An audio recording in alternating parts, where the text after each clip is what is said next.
A typhoon has just struck the coast of Malaysia, and hundreds of people are missing. Survivors are being picked up by helicopter and taken to hospital. Sniffer dogs are on standby to help search any houses. But thankfully, none of this is real. It is actually a training exercise carried out by the ASEAN Regional Forum. It's an exercise bringing together the civilian and the military force and having a joint exercise in preparing ourselves in case there is a disaster. How will countries come together to respond as one? The training scenarios also include a chemical leak to make sure all the equipment is in working order should it be required in the real world. Having a good system or having a good institutional mechanism is one, but unless you practice it, you would never know whether it will really work at a time of disaster or not. The political security community is about more than responding to problems. It is about preventing them as well.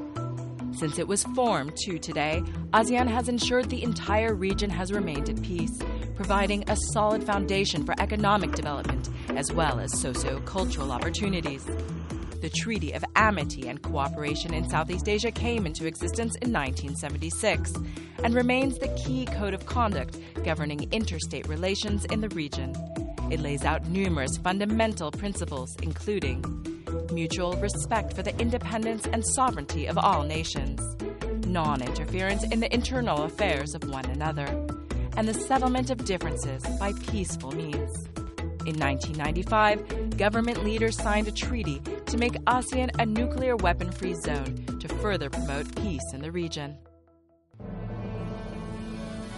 By providing a platform for countries and parties involved in any disputes and tensions, ASEAN is able to keep all conflicting parties present in negotiations and continue exploring options towards peaceful solutions.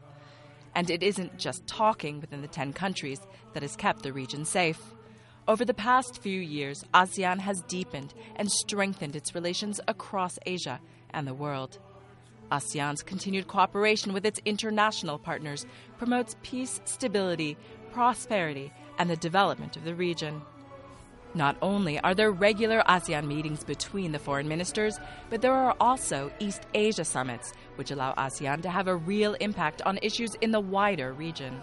ASEAN is actively engaging its dialogue partners to further enhance dialogue and cooperation with them. The ASEAN Plus One meetings with the world's superpowers mean that despite their size, ASEAN countries can have a real impact on global politics. And by adopting coordinated, cohesive, and coherent positions on issues, and by responding collectively to emerging challenges, ASEAN is seen as being a reliable player in the global community. By talking, by discussing, by being transparent, this is actually promoting trust building. This is building confidence. So it's definitely one of the most successful framework, I would say, in this age and time to promote peace and stability in the region. So, and of course, this trickles down to the safety and security of the people as well. And looking after its people is ASEAN's main concern.